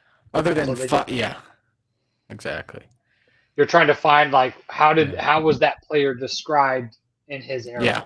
Right. How did he finish it? Like Right. a lot of distance numbers were, this is how they finished their career. At the end of their career, they had this. That's kind of the Johnny Unitas test, right? At the end of his career, he was Yeah. the best at everything, right? Right. That's That's why the he gets Tarkenton added. argument. Yep, that's why they get added to the top of a lot of these lists, is because at the end of their career, they were the guy, right? Mhm. Right. Yeah. So yeah, When it's we like did if I our had- current top tens, sorry, not to change the conversation. If you had something else to say, Will. No, it was When we just did gonna our be- current top it's tens, a good change. I wasn't considering current quarterbacks' resumes or like how they'll be remembered historically. I was just looking at like going into 2026, who I Exactly. think are the 10 best quarterbacks in the NFL. So that you should have brought it up when we had that conversation. That's part of the reason I left Mahomes out of it. It's because based on last year. And Currently. I think the last 3 years it's been trending a certain direction that Yep. That's inarguable. I mean, that's inarguable that the trend the last 2 years. Yeah. But I think the other hard part about it is I think for me, it's like he represents a style of play that I think that I hate. I hate the yeah. trend of that style of quarterback. I hate it. It sucks. I don't like it. So that plays into my evaluation of him presently. Is that I don't like the way he plays because it's kind of like the style of quarterback that the game is evolving into. Well, and or I that think people that are looking for. And I that would think it's also awful. be shown in a lot of your criteria because you kept bringing up a lot of passing touchdowns over a certain distance. Yeah. And I think at the end of his career, this could change, but I think at the end of his career, that number is not going to be very good for him based on how he Right. played. Yeah, so it's a bias towards that. I don't know if you want to call it a bias. It's just how I think the position should be To played, be played, yeah. ideally, which could be fair or not fair, Right. depending on how you see it. yeah, I mean there's a lot of factors at play there. You touched on it briefly. It's just the way the game is played now. Mhm. Just give everything up underneath that you possibly can. Just give the offense whatever they want inside of 8 yards or so. Yeah, And just don't let anybody take the top off of you. Yep. And from an eye test perspective, and we all know, we all feel the same way. What Right. you feel really about Right. that style of play. We all dislike that. We all dislike the way the game is changing in general. It can get a little bit to the point of like, well, that's the league that they play in, Right. because that's the league as it is now. So defenses are designed to force teams to throw the ball in those places. Offensive coordinators are trying to find ways of using the open space that the defense is giving them to still move the ball down the field in ways that they weren't before. So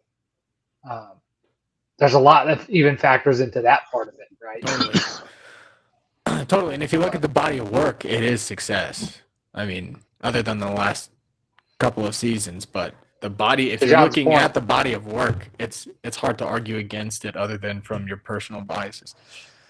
To John's point, to Dad's point, though, like that's even looking at it now, there's a lot of projection going on. There's a lot of projection about future success and continued Right. success, even without Super Bowls. Even if he doesn't Right. win Super Bowls, if if there's a projection that he's going to keep producing at the same level, and if that doesn't happen, then he'll be kind of a unique character, I think. Totally. If Yeah. this ends up being the high point of his career was 3 years ago, and then he spends 7 years just like floundering around, Right. that's going to be a really interesting conversation to have 7 years from now. It's the inverse of what a lot of guys end up doing. The late career success that you see with a lot of guys. Yep. Or those short peaks of greatness in the middle of a guy's career during his Yeah. peak ages. It'll be a fascinating thing. Yeah. Because you're right. I mean, if he plays out the next 4 or 5 years around the 63% completions, 20 touchdowns, 12 interceptions, I mean, that's mid-tier quarterback play. That's backup quarterback. Absolutely. 89. He needs to throw for passer 4,000 rating. yards. I He mean, needs to go 30 plus TDs. He needs to get back into 3,500 that. yards. This year's going to be interesting for them just because it's going to be interesting after last year. It's also going to be interesting because their offensive coordinator is going to have his brain in a different place. Yeah. We haven't even talked about that yet. No, that's going to be Yikes. weird. I don't know what's going to happen there. Yeah. Weird. Crazy.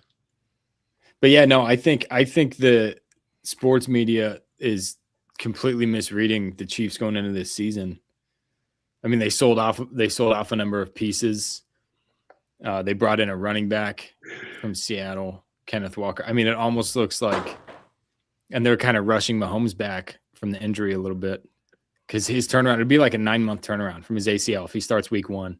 And I'm thinking that their schedule is very front loaded, very back loaded. They have a brutal 6 out of their last 7 games.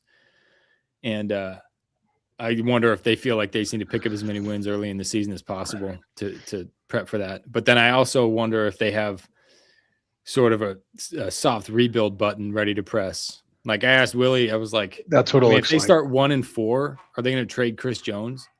I would expect it. If they start 1-4, I could see them trading Chris Jones because they have good defensive line depth. Yeah. Yeah. And that's really the one piece that you can't. But bringing back Kelsey again this year after the last 2 years, can't. he's looked I can't. just and he just gets spammed with targets. He led the league or led the team in targets last year again. So it's like They schemed. it doesn't. They They didn't make the moves that a team would be pushing for a Super Bowl for if they thought they were close. No, Right. I think you're Yeah. right. And They I didn't think try to you're get right. Waddle. They didn't try to get AJ Brown. They didn't try to get DJ Moore. They called about Stephon Diggs, but they didn't make a real offer to Stephon Diggs. So like they didn't. Well, and The kind of moves that you're seeing teams that feel close make, they're not making They're- those moves. They're actually they're selling playing- pieces off and getting they're- younger. They're in a waiting game. They're in a waiting game to see how their quarterback comes back from this a devastating injury. and then they And then they'll off figure their- out what they need to do.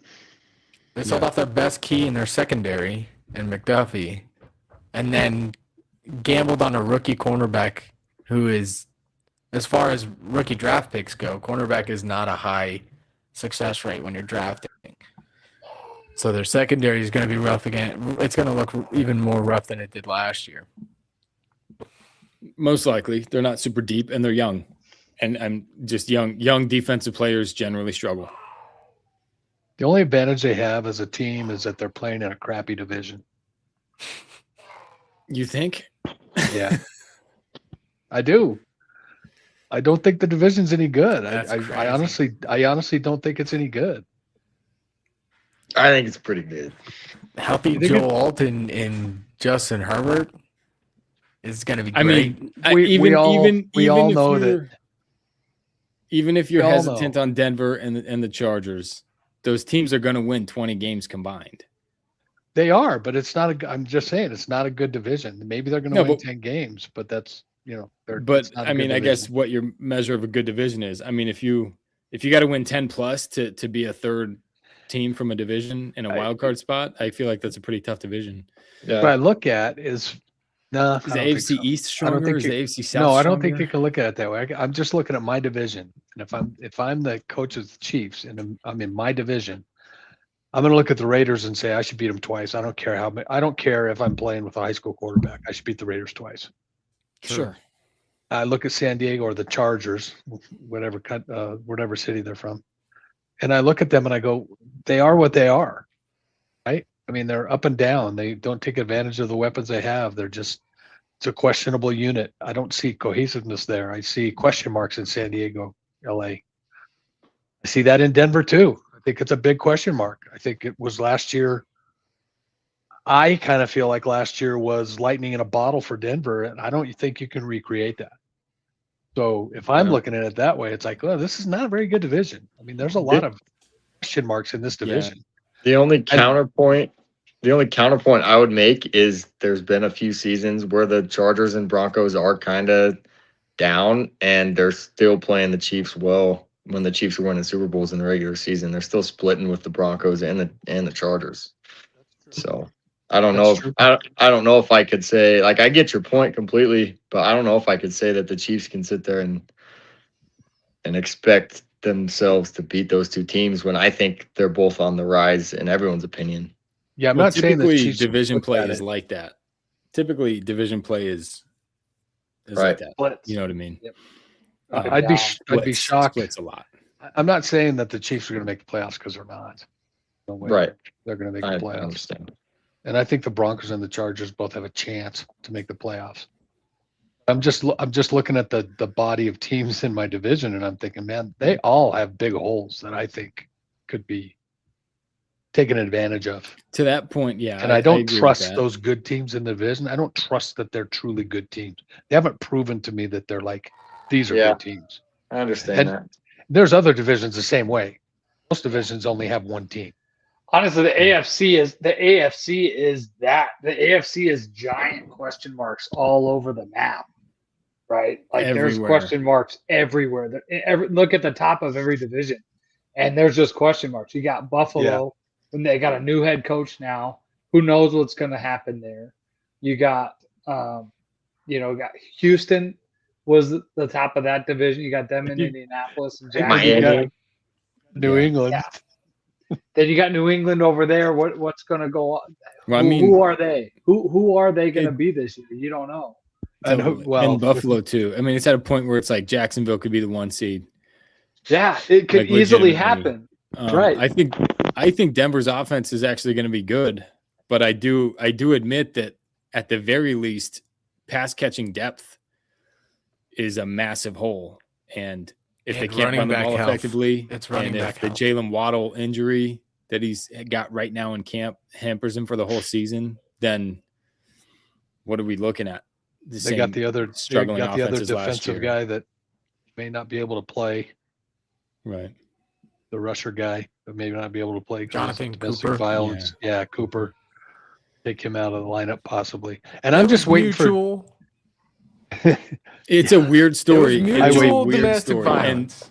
And no, it did come in initially as mutual, and the claims from the woman are a little bit like, okay. I agree. I read it, and If it comes out, I'm not going to say there's no chance, but I'm just going to say I would be shocked. I will be shocked. when I was reading it, if it those are seemed a legit. little it seemed a little questionable. I'm just in waiting the for. division. Yeah. Oh, go I mean, ahead, Tony. Denver could be if they can repeat some of their defensive dominance of last year. They could be the number 1 AFC seed. And I look at it that way too. If I switch myself to either Denver or the Chargers, it's like those teams got to be looking at it going, if we play well, we win the division. Yeah, easy. that's a good point. That's a good Yeah. point. because They should both be. Denver's And looking they at the Chargers going, I don't know about them, and Chargers looking at Denver going, I don't know about them. And they're both looking at the rest of the AFC thinking, if I win my division, I'm Yeah, probably you're the number 1 seed. seed. Yeah. Yeah, Yeah, all I at got to least- do is win my division. You're at least both thinking you're the two teams in the league as far as on that half in the conference with the most stability. That's how I would see it. From Right. Denver's Well, they could- perspective, we're the most stable team if we can just win our division. LA's thinking the exact same thing. Even Kansas City's probably thinking the same thing. As That's far why as they're doing stability it. goes, I think I don't think think they this have. year's stability though. I think the stability's there, but I don't think they're looking at this year like, man, we could win the 1 seed. I don't think they feel that way. Who's in that? Kansas City, Kansas City. Oh no, they're Sorry, not. what were you You saying, can- Tony? Yeah. I was just thinking. I see Kansas City on the fence. I don't think that they haven't decided that this season's a lost cause, or they wouldn't be rushing Mahomes back. True. Yeah, true. So they haven't decided that this season's over, and we're just going Right. to rest our number one guy. But I think you're right. I don't think they see hope for winning the division or being the number one seed. They're on the fence, and they need the first, like you said, the first 6 games are their only chance to figure out what do they have, where are they. yeah, I think that's definitely the best take is with Mhm. Mahomes being rushed back. It's kind of like the fence game, and they know what's coming on the back half of the schedule, which is a bloodbath.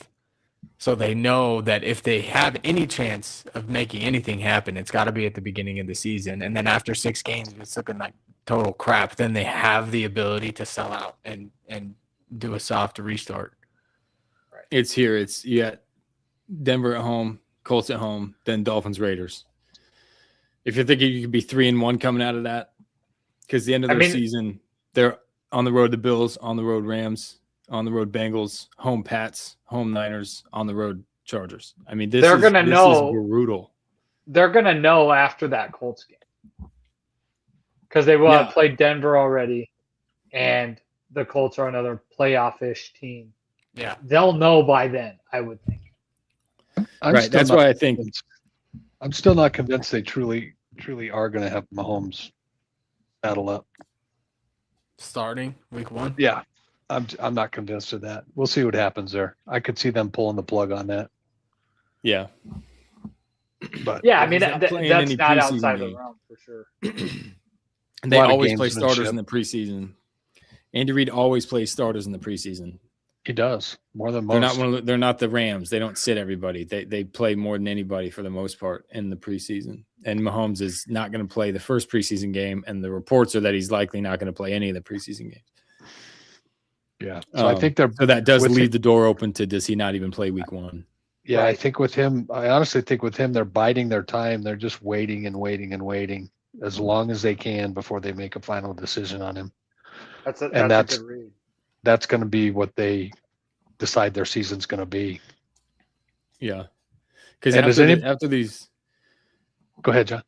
I was going to say after this Dolphins Raiders game, then they get the Chargers and the Seahawks and the Broncos, another 3-game stretch Yeah, going into November 1st. I mean, the beginning of the Right. season, I guess just because of these 2 games seems a little bit lighter because it is. Those first 4 weeks are relatively lighter, but the meat of their schedule, could be a little break here. Jets, Falcons, Cardinals, but It's after they got a Thanksgiving. pretty brutal dude. schedule for being the Well- third bet for being for playing a number 3 schedule from finishing third in the division last year. This is a pretty brutal schedule. that's I, brutal.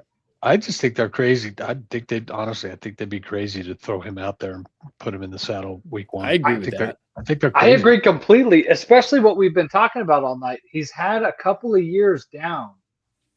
It's not like there's no way they're looking at this and saying, "Hey, we're going to be a favorite to be the number 1 seed in the AFC." There's no way they're looking at this schedule thinking that. So I agree. I think it would be insane for him to start week 1. I think It would. if they were smart, they would slow walk him back and just decide now we're just maybe not during the postseason, but they start retooling early on in the year. And Yeah, I we're think they have just that button. respect that. And Chris I think- Jones looks like the perfect guy for it. You could get you could get a first round pick for the guy. Yeah. Yep. He's eating up a lot of your salary. There's 20 teams that would trade for him in a heartbeat, and you're And you can- already deep at the interior defensive line.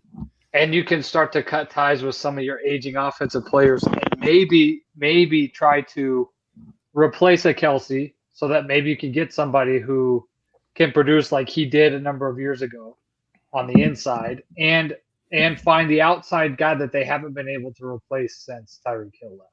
They Right. just haven't been able to replace an outside receiver. They've had a few guys that have had streaks, but they just haven't been able to replace that outside guy. So if they could do that and use this year to do that, you could see a different team the following year. But I don't see how they. I think it would be crazy for him to start.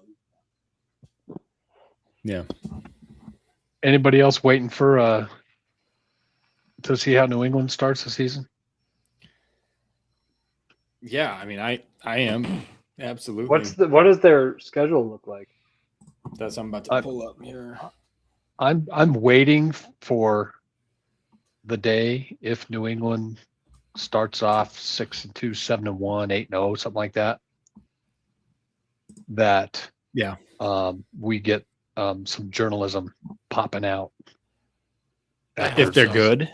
6, 7, or yep. If they're good after 6, 7, or 8 games, waiting to see if there's another story out there. Kind of bury it behind their success. Yeah. Like Well, bury the story a little bit. either bury the story or the story becomes the story of the year. I don't think they can let it. I don't think they can let it become the story of the year because I think it's a problem with all of sports journalism. Yeah. Well, think so, I, too. I think it's- agree. I do. I think they're sitting on stories with, frankly, all of these female reporters. I think really they do. are, too. I think And they I just- don't want to. Yeah. Unless there's enough disgruntledness from somebody Yeah. outside the Outside pressure. outside the clan. Yeah, been pushed out of the clan or something like that. I think it'll be an interesting season with that stuff. Yeah. I mean, they opened Seahawks, Steelers, Jags, Bills. I mean, this is rough. That's a real schedule to start the season. And they get a And little they got the break here. Bears. Yeah. It's gonna be the toughest game of the year. Nobody beats them. Can't the Bears beat the on Bears. the road. You can't. The beat Bears are going to be hard to beat. They're on the I mean, score, they Vince. are. They're not they're not going to be a terrible football team. No, but they'll be No, worse than they're last year. They're a good. Team. Yeah, they had it. Their defense had kind of a historic year in takeaways last year. Yeah. You can put your money on defensive regression at least slightly, especially in the turnover Has to. category. And I think they got weaker at the offensive side of the ball. Well, Getting because rid of DJ Moore. yeah, turnovers is a stat that does not carry over. It just Correct. doesn't. No. Defenses and have good turnover years, and then the next year do terrible. It doesn't carry over. Like Denver's defense has a better chance of carrying over their success because of the way that they got their success. Well, because There's no way they're going to come anywhere close on the takeaway numbers this year. Right. No, the Bears, outside of turnovers and scoring defensive touchdowns, they had a 13th percentile defense dating back to 2022. So, and I don't see massive moves that they've made defensively. No, I think they have a good defense. Yeah, but they don't. It's No, they not- don't. Oh, they're kind of the inverse of the Broncos because the Broncos have a good defense. Right. Mhm. Didn't turn With people low- over. Yeah, low turnover and low scoring. True. They didn't turn anybody But over. yeah, they didn't get big allow plays. touchdowns though. They just kept people Right. out of the end zone. And they have it. And they were good on third down. Right. If they had a year where they turned the ball over, they'd have a Broncos from 2013 type deal. Yeah. Right. Where I was like, okay, this is an untouchable defense. If Exactly. they could turn the ball over some, they would be. If they had the season they had last year and turned the ball over some, they would have been an untouchable. Yeah. Yeah, all those one score games would have been completely flipped. Right. In Exactly. Denver's favor. Yep. But yeah, I don't It'll be interesting to see if they can. Their defense is an enigma to me, to be honest with you. Denver's or Chicago's? Denver's. I don't know what we're going to see out of it. Because when you're really good, like they were, every week you're running on a thin line because Yeah. they were really good, but they were just keeping teams from scoring. They were Yeah. giving up plays. Yeah, and they went the whole year where it was like we can't give up touchdowns or we'll lose. Yeah. Like Yeah. they played the whole year on that razor's edge. Right. They held them in just enough games to get them wins. I guess the question, like from that perspective, is if the offense can put some points on the board a little bit, maybe the defense looks just as effective as it was last year. But if That's the the big offense is question. doing the same thing they did last year, it's completely unsustainable to ask your defense to not allow any points ever. Like, you can't let It's not them surprising score a what they did. touchdown. Yeah. Right. It's surprising that they were able to keep up under that pressure all year. Because I Right. mean that's really the question. Can your I mean, offense I guess maintain the ball and maintain score. some longer drives and score points? because John and I were looking at last year's schedule, and Denver's offense looked better as later in the season. They started to do it. It was later in the season. It was later in the game. So Yeah, it was it a was lot, later in the games, lot of sure. second half production. Yeah. But, I mean, if they can carry over a lot of that success on the offensive side of the ball into this year. They just got to do it earlier, right? They got to Right. be able to sustain drives and put up points early in the game. Or because You have even to if get a- they're you better, have to- even if they're better this year than they were last year, but it's all second half production again, you're putting the same pressure On the the defense, the yeah. whole game. True. Because they go the first 2.5 quarters and they Looking know like they can Denver. put up touchdowns. It looks like the same freaking Denver for our Yeah, whole lives. It's pretty unbelievable that they carried that all. The defense I- carried that all the way through the playoffs Shocking. because they did it in the AFC Championship again. I know They it was should- truly shocking. They The should've one won that game. touchdown allowed was because of the Jarrett Stidham play, giving them the ball inside the 15-yard line. Yeah, they'd have won the Oh, game guys, without Other it. than They that, would've they would have won. pitched a shutout. They wouldn't have scored a point. I did watch you guys talking about that, Yeah, John and Willie. It was awesome. yeah. It was awesome. 'Cause But we you were know, just one thing pissed. one Dude. thing that honestly though, and I just sound like a Debbie Downer, even though the Broncos are my team. Anyway, but one thing that popped into my head watching that over and over, you did that play like 75 times. Yeah. One thing that popped into my head watching it probably the 30th time was, you know what? I can see Bo Nix doing that. I don't. I He don't doesn't. either. No, but he's freaking out. He does, but he doesn't do that. I mean, he doesn't turn and try to throw the ball, and like he protects the ball really well. I don't know. He threw less I- interceptions than Patrick Mahomes last year. Less Yeah, I interceptions don't know if than it's that Drake level. May of last freaked out. year. I mean, Yeah, you put him in He the NFC doesn't- Championship game with all that pressure on him, and Bo Nix I- was the next superstar, and you put him. I don't know.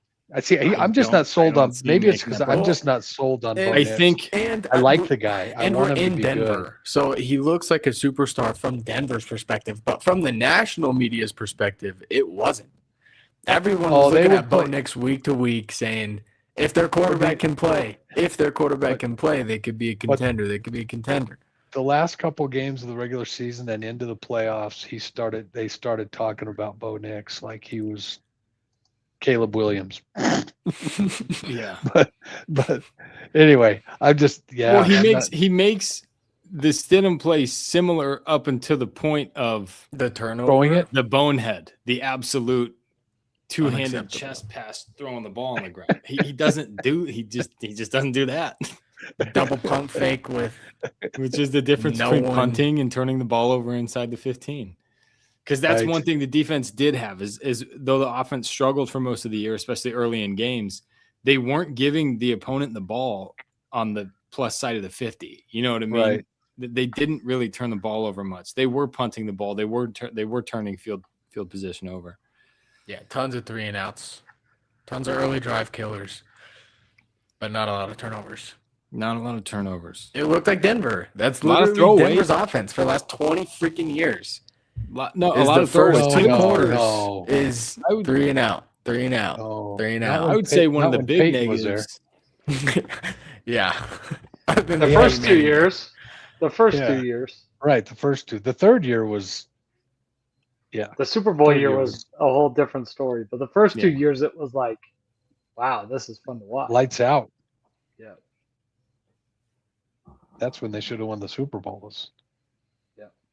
Yeah. Raheem Moore. Ah, Raheem the No, Dream. but it just shows you defenses. dude, they defense is win how the you Super Bowl generally. if that guy doesn't turn and jump. Probably. They win back to back. They win back to back Super Bowls, probably. Denver wins if Raheem Moore doesn't Dream. do that 9-year-old getting cussed out on the sideline play from a defensive back. Brutal. I got cussed out when I was like 11 years old for doing that shit. Yeah, but it By was Dad Jerry yelling at Weber. you. No, it was Jerry Weber. I was in middle school. Who would have done that to you? I was in Willie? 7th grade, and I did that, and I got my ass ripped, and I never did it again. Never once. That's so funny. I remember the play because I remember watching the dude's sneakers just coasting into the end zone while I'm laying on my back.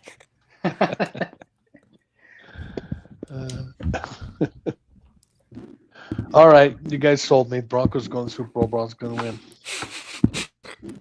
Well, now you're gonna make us look like schmucks. No, I I'm just- kidding. I I'll take think. it.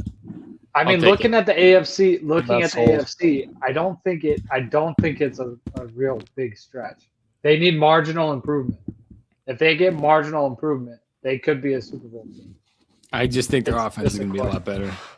Yeah. If it is, Their they got offense is gonna be a lot If better. it is, they got a shot. Yeah. I just got question mark at the coach. I got question mark at the quarterback, and Yeah. I don't know if the defense can recreate what they did last year. And Those I are don't think they three can. huge unless Hopefully they they questions don't in my have- mind. It all hangs on. Hopefully they don't have to. Yeah, Yes. If they can play Yep. more balanced. Yeah, my question mark is more in the running game, running back health, and I wish they had a different tight end. Well, I mean, Wish that's they the had more biggest- effective tight end play. It's pass catching depth as well, just in general. Yeah, that's my biggest problem with them so far. Is brutal last year at that. So yeah, bad. their receiving core was so bad. Like, and I don't see that Yeah. really making a ton of improvement as of now, but we'll just see. Yeah. And then it didn't help that they couldn't run the ball either. No, they had a little success early, then they had the injury, and then after that, it Yeah. was just- RJ Harvey was garbage. Well, they They don't have- didn't draft him to tote the rock he's the that pass much. catcher. He's a No, pass catcher. he's a pass catcher. Central Florida guy. Yep. They don't have a number one running back. They just don't have a number one. No. running back. No. Got Or a a couple bunch of- guys that can split and be productive together. Right. They got a bunch of Darren Sproles wannabes. Is what they've got. That's what they That's like, what though. that's what Harvey was supposed to be, was the Darren Sproles. But that only works if you've got weapons on the outside and you can spread the ball. And you've That's got Darren Sproles. yeah, Yeah. Yeah, he's not. He's not Yeah. him. Yeah. Yeah. Well, I'm going to end the stream, but I want to talk a little bit about next week if you guys still have time. yep. I got a few. I got a couple minutes.